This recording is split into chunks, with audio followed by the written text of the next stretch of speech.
Hello. Wes, Yeah, what's up? you know, How you doing, something. I've had better days, Wes, because something kind of crossed my mind on the walk home from work. You're walking home from work now. That's part of the story, Wes. If you'd let me get there. I'm Okay, sorry. I'm alright. not mad at you. It's been. You're just mad. So here's the thing. You know, I drove into work, normal day. Okay. I find out, much to my vehement shock and surprise, that the circus is in town. Right now, That that's sounds like great. it would be a good thing. That sounds and I'm sure for the magical show they're putting on at approximately 8 p.m. tonight that it's going to be a great show. But what they didn't take into account. Eastern Standard or Pacific? Well, we're gonna just leave that up to the audience to decide now, aren't we? I guess we It seems like an awfully harsh thing to lay on the audience. Figure out my time zone. Anyway, continue. So one of these elephants, so-called, breaks loose, right? It comes hell stampeding through my work's parking lot, right? And I'm calm. I am cool as a cucumber. This thing crushed, and I kid you not, this thing crushed every car in our parking lot, mine included. And the ringleader gets out. The ringleader gets out. Oh yeah, well you know him personally. I know. And okay, I'll give you one guess as to what he said. What? I'm sorry, I keep forgetting that you know. Not that ringleader, but different ringleader. Yeah, it was Derek, the ringleader. No. Yeah, Derek McGonaghy. Derek? Oh, no way. So I haven't heard of him since. So Mr. McGonaghy gets out of his mobile tent. Okay. And now that you know who it is, I'm sure that you know exactly what he said. He came out there and he was like, "That's the rub." That's the rub. And I was like, I obviously I was in hysterics because you can't not laugh at that. It's especially the way he says it when his face scrunches up and you're like, I forgot. He's got that little mustache that starts to quiver, but that disease. I tried telling him though, I'm like, Derek, what are we gonna do about these damages? And I'm sure it was a lot of damage. It was a lot of damage, and Derek looked me dead in the eye, Wes, and you can't make this stuff up. He looks me dead in the eye, and he says, "You will get your insurance check over my dead body, and when my entire family leaves me." And I said, "Derek, like, what's going on, man? Like, is stuff going on at home? Are you?" And oh, bro. Yeah, and he goes over my dead body. And that's all he just kept saying, over my dead body. And I was like, that doesn't seem real. Anyway, so I let it go. Derek was having a rough day. I was having a rough day. But that wasn't the weirdest part of my day, Wes. Wasn't the weirdest part of your day. That was not the weirdest part of my day by a long shot. That seems like a pretty weird part of the day. You'd think so for a Thursday, but no. So I'm walking home, right? I'm like, whatever. It's a couple miles. I'll deal. Okay. I live pretty close to work, which is nice. Plus, you got those Skechers ups, the butt shaping shoes. Oh my gosh! And I gotta say, that believe it or not, that ties in. So first of all, the butt shaping shoes. Oh, you didn't get the Velcro model? No. Oh, I see what you did there. But yeah, no, mine do tie. But no, they're working out great. My glutes have never. They've almost got a sheen now. A sheen? Yeah. Martin or Charlie?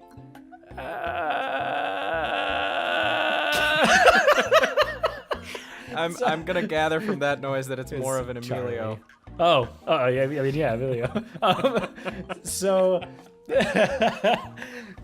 I'm walking in my Nike ups, right? I'm feeling good because I know that my butt's looking good. And brands that quickly. And just thank God for my Nike ups, because as I'm walking down this you're walking down the street in your Adidas ups. Well, it was on the sidewalk, and that's a hard sidewalk. A lot of times your feet will get uncomfortable and your butt won't be getting shaped. It's true. I hate it when my butt's not shaped. It's like you're wasting time. If you're not shaping your butt actively, you're wasting time.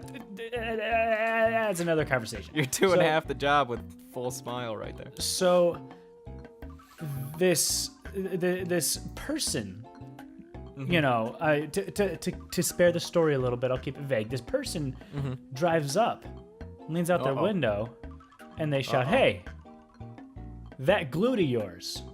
Oh no. Grade A." Oh. And I was like, wow, thank you. Oh my goodness, you know. And so I got a little bit of pep in my step, you know. As you would. Then I get pulled over. Right? How did you get pulled over when you were Well, walking? In between the time of me walking and getting pulled over, I started a little bit of a knife fight because I got scared. I saw there was a couple of teenagers coming my way, a couple of rich white kids, and my first thought was they've got a gun. Randy teenagers. You know, rich white kids, they always have guns. That is the rule that I've learned. It's especially the quiet ones. And so they're coming toward me and they're not saying a word, and I'm like, okay, these kids are gonna shoot me. Oh no. You know. And they're teens, like they're, you know, 18, 19, somewhere in there, old enough to know how to, you know, just squeeze and pull that trigger. And I was like, they're gonna rob me. And so old enough to squeeze, yeah. So I pull out my knife, and I will say my preconceived notions about these gentlemen were wrong. They did not pull out guns. Did you stab any of them? They pulled out knives, Wes. Oh. More of a Wow. well, one of them had a knife, one of them had a sword. Technically, sword. I mean, it was was a sword. It was either a small sword or a big knife. That's a lot. It was in a strange median zone there, but I was perplexed at how to handle this situation. Right now, I am with my pocket knife. It's a Swiss pocket knife, you know. And these guys, one of them's got a sword, the other one's got this crazy, like it was like one of those eagle claw knives, and I'm like, okay, well, this is the end for me. And they come at me swinging, and I don't know how it happened, Wes, but I got a good gut shot in on both of them. And the cops saw everything. So what you're telling me is that the cops saw you not only initiate the conflict, but they saw you kill the people trying to defend themselves. They lived! Oh, okay. The thing that I don't understand is what weeaboo-loving neighborhood were you walking through that the kids have katanas and eagle claws to defend themselves from random bearded guys with pocket knives and Skechers shape-ups. Hey, Zach. What's going on? I need your help with something. Okay, you know that's what I'm here for that. I know. That's why you're a good guy. That's why Thanks. they call you Zach Rogers. I need your I need your help with something. So I've been approached by a large man who smells of garlic and has a lot of money, and he wants me to develop a kids show. Okay. I need help coming up with an idea for a kids show. Now I have something loosely mapped out, and I got to run it by you so I can get some feedback on it. Sure, but really quick before we dive in, before we really attack this kids show thing, how much like garlic did this man smell? I mean, he smells like he eats like at least 3 cloves a day. Okay. Was he a pretty tall guy? Yeah, like he's about 6'5". Okay, so yeah, I'd say that's in the realm of pretty tall. I think I know the guy you're talking about too. Is Tony Danello? Tony Danello. Okay, all right. You know Tony Danello. I know Tony Danello. Okay, this will Perfect. make this whole process a lot easier. All right, yeah. no, then you know what Tony likes, so then you can help me out with this. Okay, so all right, well then let me know if let me help. Let me just spitball something at you. Yeah, and see if you can give me some feedback on how to make this. See, let me know if Tony is gonna like this idea. Okay, so it's kind of like it's a kids show, right? But I wanted to make something that was like kind of educational, but not so much heavy on the educational aspect. I wanted it to be more like entertaining, because it's like when you're coming up with a kids show, you gotta walk a fine line. Are you gonna be informative or are you gonna be just entertaining? You know, and I want to Sure. lean more towards the entertaining side. Sure. So Absolutely. what I want to do is I'm taking heavy inspiration off like the stuff that we grew up with, you know, like Legends of the Hidden Temple, Sure. Global Sure. Guts, Double Dare, you know. Hannibal so I'm, Lecter. Yeah. yeah, quiz edition. So I'm thinking about going along with like a game show. You Okay. know, and I especially want to, you know, I want to promote. I want to promote like exercise and well-being. You know, so I want to do it more of like a game show where, to be good at it, you have to essentially, you know, have some sort of physical prowess. So I want like the challenges to, have it so that these kids are showing off their physical attributes, and we get to see which kids are going to be more of a fun chase. You know, is this like yeah? You're saying chase. Yeah, like as an audience member, you know, watching it at home, you're following these kids, you know, so like, metaphorically, like you're chasing them, you know, like the camera's following them, you're watching. It's as if you're chasing them. Okay, so but the cameramen then are chasing these children. Only to get the shots. Now, when you're saying the shots, I just okay. I'm just gonna come right out and say it, man. I know that you've proposed the idea of hunting people for sport and on show before. Is this what you were going for? No. here? I mean, Okay. listen, I can see why you would have, you know, because, you know, I loved the short story, The Most Dangerous Game. And, Yeah, you know, of I course. get it, you know, like, but I wanna, you know, I'm trying to help people here with the show, you know. Sure. You know, so it's like, here's the basic premise. So Okay. This should clear up any confusion that you have. Sure. So here's the basic Yeah. premise. We get kids, you know, and the kids come through the application process, you know, so it's like any standard game show where the kids make a tape, you know, an audition tape, and they say like, I want to be, you know, the survivor or whatever the thing is going to be called. So they send in their tape, and then we pour over the tapes. Actually, and, do you mind? Yeah, I'm so sorry to interrupt you. You said go ahead. survivor. Are these kids gonna are they in danger of not surviving? Is that? Well, it's kind of it's a you know, it's part of the theme. It's part of the theme of the show, you know? Like I'm sorry.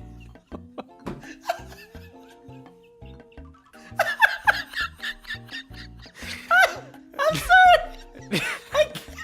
Zach, I think you've sprung a leak. I'm gonna just throw us into something Just here. throws some. Okay. Okay. Wait, what? Wait. What? What? Are you? I can't tell Why if are you're you? messing with You me. can't say mess with me. You are the worst.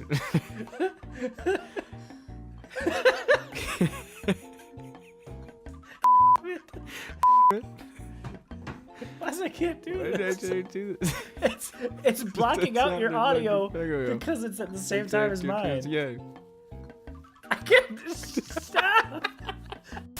Here's what I'm thinking, Wes. You know, we always are telling these crazy stories about things that happen, and Yeah, you know. but I think let's maybe backtrack a little bit, and we'll tell these All right. guys a story about Let's track back. about when we were living together out in sunny California. Sunny California. Yeah. And I thought that we could regale them of the tale. Good old tail regale. Oh, What do you got? I love a good tale regale. I was thinking of the time that we found the body. Remember that? Oh. I mean, not that you could forget an emotional trauma like that. Yeah. Yeah. So- that was So I'll let you- quite the Tuesday. So we'll kind of pop back and forth here a little bit. So it was this Tuesday, right? Yeah. And I had the day off work, which was perfect. And Doesn't happen often when you work at the snail factory. yeah, no, and really that at that particular factory, conditions were harsh. But It was a shell of a workplace. I see what you did there. But no, really though, a lot of people lost. Anyway, so you know, and I had actually at that point I had just gotten you a job there, Wes, just so that people at home know, and you hadn't started yet. So we go for a walk, and we're walking down beautiful sunny Los Angeles, right? And we noticed there weren't a lot of people on the road, right? There weren't like a lot of cars driving, and we realized, it was a surprisingly barren day. Yeah, and I mean, of course, later on we realized that we had strayed rather far from the beaten path. We were in. Yes. I guess technically we were in the wilderness. There was. Yeah, there were a lot of trees. Now that you mention it, a lot of trees, and my cell phone was not getting reception. No. Well. Yeah, I didn't want to tell you this, until we were on our deathbed. But that's because that morning, I had dropped your cell phone in the toilet. That's what it was. Yeah. Because notice how the next day you woke up and your phone was working again, but it was blue. Yeah. Yeah, I bought you a new one. Okay, so see what I thought had happened. Because when I was using my phone that day, I was like, man, this thing, it smells like urine. Like a lot, like... Yeah. It smells like straight up urine. Like... Yeah. I just figured that maybe it was like a chemical reaction that happened that turned it blue. No. Well... So you peed... Yeah. I peed and then you replaced my phone after... Yeah, like but you waited long enough to... Okay. I mean, I guess that's kind of a divergent point from the story, but, phone replacement. I just had to bring it up because I hadn't thought about it a long time. That's a huge disappointment for me. Okay, we'll talk about that more later. But I mean, feel free to. I mean, I'll let you take the reins here for a second. Oh yeah.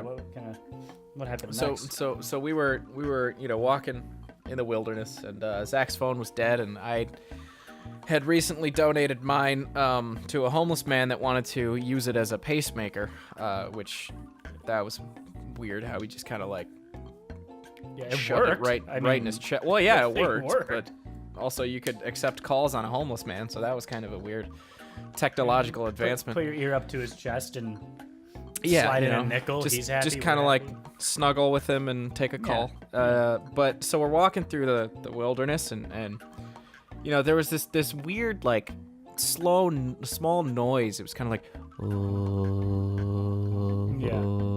and we were like, that's almost exactly what it sounded like too. It was. Yeah. So we were like, what is going on? So we kept walking, and we noticed that it was getting louder. Mm-hmm. And the louder it got like this chirp to it, like yeah. And so then, at a certain point, we started to smell something. It was like real, like coppery, in the air, like real oxidized. And we were like, what is that? What is that smell? And then there was like the sulfur smells that we were smelling. So we kept walking. And we were at this point. Bear in mind, people, working at the snail factory, you get used to the sulfur smell. So it was elevated. Yeah, it was out of the ordinary, to say the least. Now we keep walking, and eventually the trees just kind of like disappear, and there's like nothing around. Big old clearing. Yeah, and we're like, but we're still hearing the sound is getting louder, and the smell is getting thicker, and then out of nowhere, boom, the fog sets in. Yep. Which is even stranger for California. I'm sorry. Continue. No, it's fine. It's just the fog sets in, and we're just completely lost. We're stumbling around. We're trying to. At this point, our only hope is to follow the sound, because maybe there's like a person that we can, help or that can help us. So we even said that to each other out loud. We're like, maybe there's a person we can help. Maybe there's a person we can help, or that can help us. Yeah, because if we can help them, or if they can help us, right now in this fog, it's a win-win. It's a double foggy win. Yeah. And so we as we're walking, Zach ends up tripping over something. Mm-hmm. Yeah. And so you want to take over, Zach? Yeah, no, yeah, absolutely. So I trip, and I fell hard. I was out for at least. He fell way harder than that first time he listened to 1989 by Taylor Swift. Yeah. Oh, and boy, did I fall on that one. He fell straight. But when I fell, I mean, I probably was out cold for a solid minute and a half, 2 minutes. Yeah. And when I came to, I'm like, what is underneath my leg? Like, what did I trip on? Like, and sure enough, I look down and there's this body, and it's not quite a man. No. But it's not quite a snail either. No. And it's somewhere in the middle. And we had heard rumors flying around the snail factory that they were working on these snail-human hybrids, right? They were calling them snoomans. And I and I looked down at his half snail face, and he sure as shit was the one making the noise. That was